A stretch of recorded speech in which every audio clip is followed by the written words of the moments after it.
I'm Sandy Tankers here for TOS50.com, and I'm in New York City this morning speaking with Meredith Cagen, a 50-something who has written a book with an interesting title, Size 8 in a Size 0 World. Good morning, Meredith.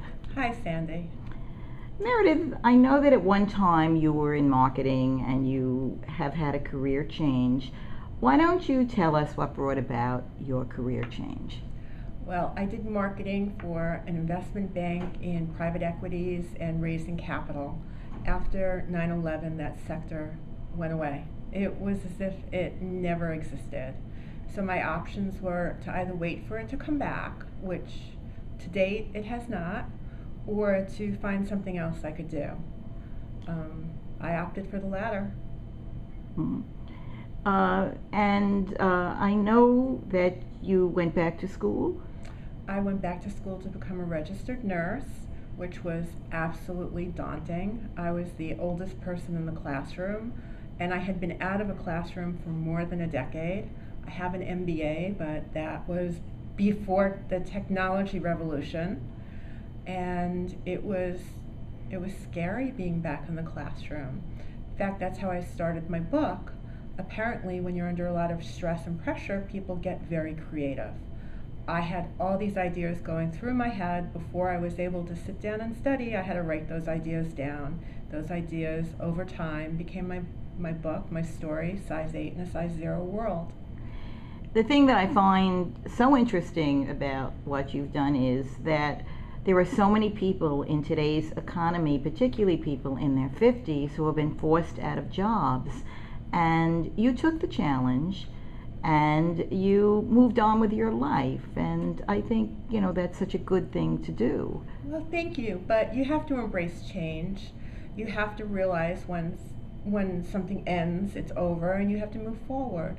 Going back to school, becoming a registered nurse, I thought was moving my life in a positive direction. It gave me options, it gave me choices, and one of the things I've learned, life is all about options.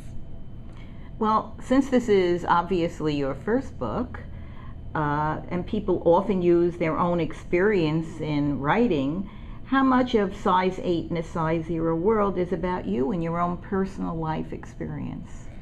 A lot of it. We're both married to professional men. We both live on the Upper East Side. We both have 2 children. We have a dog named Digby. And we are both queen of the multitaskers. I do my own cooking, cleaning, organization, everything. I walk my kids to school, I walk the dog. I have no outside help. And my protagonist is the same way. Well, why do you believe the TOS 50 audience would be interested in reading your book? Well, my protagonist is a nice girl who has followed the rules her entire life. She comes to a point where she has to make a risky decision, and she's been adverse to risk. She went to school, she worked hard, she married the boy next door, she had the 2 kids, made a nice home, she works full-time. She's played it safe her entire life, and she sort of wakes up one day and realizes she's missing that sparkle, she's missing that joie de vivre. And she doesn't know what to do about it. There's no book on how to be happy, and she's done everything that she thought she should do in order to obtain happiness. So she has a conversation with a friend about whether or not she should make this risky decision. And the conversation talks about, as a little old lady, which should I have done? Which could I live with myself, either making the decision one way or the other? So I think most people could relate to that. Most people say, gee, coulda, shoulda, woulda. And my protagonist does. Well, once again, Size 8 in a Size 0 World, the name of the book, can be purchased through Amazon.com, and the link to Amazon.com is posted right here on TOS50.com. And thank you, Meredith, for speaking to me today. Thank you, Sandy. And good luck in your book. Thank you.